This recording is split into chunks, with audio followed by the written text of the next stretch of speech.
नमस्कार। India debate में आप सबका स्वागत है। मैं हूं आशुतोष पाठक। मित्रों, लगता है पश्चिम बंगाल में रामराज्य आ गया। अभी थोड़ी देर पहले हमने डॉक्टर विक्रम सिंह, जो उत्तर प्रदेश के पूर्व डीजीपी हैं, उनसे बात की और उन्होंने कुछ सलाह दिया। सरकार को भी सलाह दिया था, गवर्नेंस के मॉडल में भी कुछ सुधार के लिए उन्होंने सलाह दिया। आप सभी देख रहे होंगे। हम उम्मीद करते हैं कि आप उस वीडियो को देख भी रहे होंगे और शेयर भी कर रहे होंगे। लेकिन अभी एक बड़ी खबर आ गई। रामराज्य स्थापना के बारे में आप समझिए एक कदम आगे बढ़ गया पश्चिम बंगाल। हालांकि 9 मई को ओथ लेने के बाद से ही ऐसा लग रहा है कि जब योगी आदित्यनाथ ने भगवा पट्टा, भगवा अंगोछा जैसे ही शुभेंदु अधिकारी के आ, गले पे डाला, उसके बाद से लगता है कि योगी से भी 4 कदम आगे बढ़ के बढ़ते जा रहे हैं। एक के बाद एक खतरनाक फैसले कर रहे हैं जो करने की कोई हिम्मत नहीं जुटा सकता। और अगर आप लुटियन जोन के कबाल के चक्कर में रहे तो जिंदगी भर नहीं जुटा पाएंगे। लेकिन शुभेंदु अधिकारी लुटियन जोन के कबाल से कोसों दूर है और धड़ाधड़ एक्शन ले रहे हैं। अब उसका नतीजा क्या हुआ? कल एक शख्स दौरा दौरा गया था हाई कोर्ट। दत्ता साहब उनके वकील थे। उन्होंने आर्गुमेंट किया कि हमारे खिलाफ 5-6 एफआईआर दर्ज हुआ है और एक एफआईआर 2017 का है। मिलॉर्ड, हमारी गिरफ्तारी हो सकती है। 21 मई को मतदान है, रीपोलिंग हो रही है फाल्टा में। हम वहां से चुनाव लड़ रहे हैं, टीएमसी के उम्मीदवार हैं और हमें चुनाव से बाहर रखने की यह साजिश हो रही है।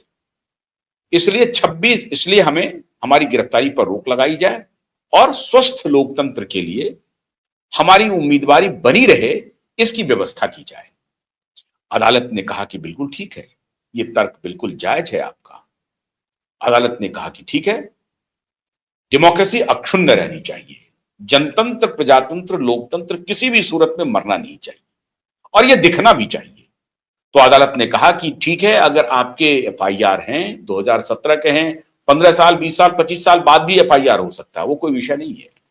विषय यह है कि आप जो कह रहे हैं कि चूंकि चेंज ऑफ गार्ड हुआ है, सत्ता का परिवर्तन हुआ है और सत्ता हमारे खिलाफ मालाफाइड इंटेंशन से एफआईआर दर्ज कर रही है, इस वजह से मेरा जो मौलिक अधिकार है चुनाव लड़ने का, उसको अवरुद्ध किया जा रहा है। और यह सब इसलिए हो रहा है क्योंकि 21 तारीख के पहले, 21 मई के पहले हमें गिरफ्तार कर लिया जाए। अदालत ने कहा कि बिल्कुल आपके तर्क में दम है और जायज है, जनतंत्र का तकाजा है, आपको पूरा अवसर मिलना चाहिए अपने फ्रेंचाइज का इस्तेमाल करने के लिए और जनतांत्रिक मूल्यों की रक्षा के लिए। अनुमति दे दी। कहा कि ठीक है, अगले 7 दिन तक कोई गिरफ्तारी नहीं होगी। मतलब 26 मई तक उन्होंने बढ़ा दिया, 26 मई तक कोई गिरफ्तारी नहीं होगी आपकी। इनको मिल गया। जनतांत्रिक अधिकारों की रक्षा की जो बात लेकर के गए थे अदालत ने इनकी बात को मान लिया और 26 तारीख तक गिरफ्तारी पर रोक लगा दिया। लेकिन इस 12 घंटे में फिर क्या खेल हो गया? अभी अभी की बात है, अभी 24 घंटे पूरे नहीं हुए हैं लगभग।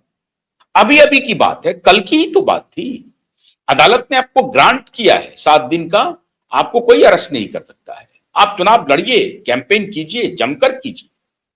फिर ये रात भर में क्या हो गया जो सुबह आपने फैसला ले लिया, दोपहर बाद आप प्रेस कॉन्फ्रेंस करने के लिए आ गए और आपने कहा कि मैं नाम वापस ले रहा हूं। सवाल है कि आपने क्या इस बारे में टीएमसी के आलाकमान से पूछताछ की थी? क्या आपने अभिषेक बनर्जी से पूछा था? क्या आपने ममता बनर्जी से पूछा था? और अगर ममता बनर्जी और अभिषेक बनर्जी दोनों के संज्ञान में इस मामले को रखने के बाद दोनों ने आपको अनुमति दी और सबकी सहमति हो गई कि आप नाम वापस ले लीजिए, तब तो और बात है। और अगर ऐसा नहीं हुआ है तो क्या आपने अपने स्तर से यह फैसला ले लिया? अगर अपने स्तर से फैसला लेना था तो टीएमसी का कोई अन्य उम्मीदवार नामांकन दाखिल करता। टीएमसी का अन्य उम्मीदवार कोई नामांकन दाखिल करेगा ही नहीं। यह तो वही बात हो गई, गुजरात की बात है। गुजरात में ऐसे ही हुआ, वॉक ओवर मिल गया भारतीय जनता पार्टी को एक जगह।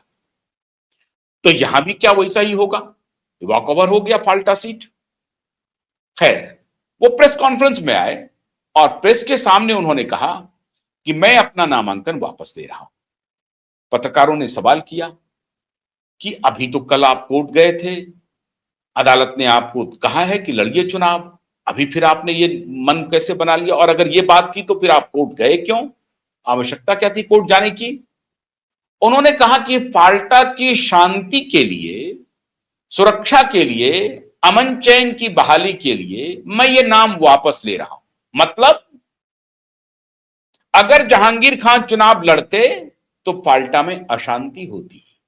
ये देखिए साहब, अब इसी से रेफरेंस आप निकाल लीजिए।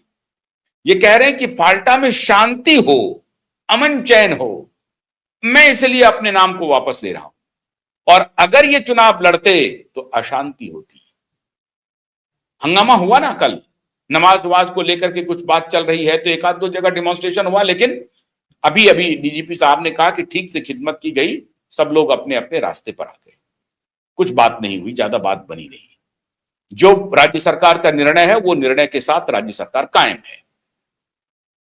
इन्होंने कहा कि अशांति होगी इसलिए हमने वापस ले लिया। यहां तक भी बात चल जाती, यहां तक भी बात बन जाती, यहां तक भी बात होती तो बात आगे नहीं बढ़ती और हम ये सवाल नहीं उठा रहे होते। बात इसके आगे निकल गई। क्या निकली बात आगे? श्रीमान जहांगीर खान ने कहा कि हमारे प्रदेश के नवनियुक्त मुख्यमंत्री शुभेंदु अधिकारी में हम अपनी पूरी आस्था व्यक्त करते हैं, विनम्र शब्दों में कहा, और हमें पूरा यकीन है कि शुभेंदु अधिकारी के हाथ में फाल्टा सुरक्षित है। परसों एक दिन पहले फाल्टा की यात्रा पर थे, मतलब फाल्टा गए थे शुभेंदु अधिकारी, वहां भाषण दिया, तो सार्वजनिक सभा थी, उसमें उन्होंने भाषण दिया। उस सभा में, चुनावी सभा में भाषण दिया और चेताया किसको? अभिषेक बैनर्जी को। वहीं पर कहा उन्होंने कि 24 प्रॉपर्टी के लिस्ट म्युनिसिपल कॉर्पोरेशन को मिल गए हैं, मतलब कोलकाता म्युनिसिपल कॉर्पोरेशन को। और वहां से जब चेतावनी मिली तो कहते हैं कि अगला गिरा पिछला होशियार।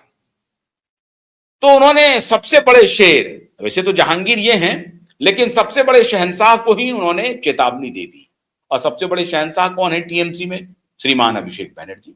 अभिषेक बैनर्जी को ही कह दिया कि 24 प्रॉपर्टी की लिस्ट म्युनिसिपल कॉर्पोरेशन के पास आ गई है और उसकी तहकीकात सरकार करेगी, म्युनिसिपल कॉर्पोरेशन करेगी कि आपने ये कहां से लाया, क्या बिजनेस है, इस पर मैं आपको डिटेल बता चुका हूं।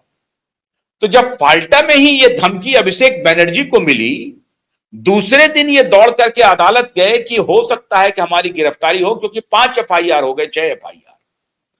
कोर्ट में इन्होंने कहा, इनके वकील ने कहा कि मिलॉर्ड, जो एफआईआर हुए हैं उसको सार्वजनिक किया जाए। दूसरी तरफ से वकील ने कहा कि भाई एफआईआर तो अपलोडेड है वेबसाइट पे, क्या एफआईआर है, क्या मुद्दा है, वो अपलोडेड है। बोला उससे बात नहीं बनेगी, उसकी कॉपी हमें दी जाए, और जो कुछ भी जो जो दफा इनके खिलाफ लगा है, मुकदमा क्या हुआ है, कौन सा आरोप लगाया गया है, वो सार्वजनिक किया जाए। कोर्ट ने कहा कि हाँ हाँ बिल्कुल ठीक है, इसमें क्या आपत्ति हो सकती है? भाई आखिर में हमारा बनाना रिपब्लिक नहीं है कि कुछ भी कोई आया किसी के खिलाफ आरोप लगा दिया और चुपके से उसको दबा लिया और फिर वो कोर्ट और पुलिस के बीच में हो रहा है। अगर आप चाहते हैं कि सार्वजनिक किया जाए उस एफआईआर को, तो कर दिया जाएगा, इसमें नथिंग रॉन्ग। कोर्ट ने कहा हाँ हाँ होगा। दूसरे वकील ने मान लिया हाँ बिल्कुल बिल्कुल कोई बात नहीं है, हम सार्वजनिक कर देंगे एफआईआर को, हमें क्या आपत्ति हो सकती है। इनको अपेक्षा थी कि एफआईआर जो किया गया ये पता ही नहीं था। असल में जो एफआईआर, जो खबर आ रही है मित्रों, कि जो एफआईआर किए गए हैं वो सेक्शन ऐसे हैं जिसमें श्रीमान जहांगीर खान लंबे नपे।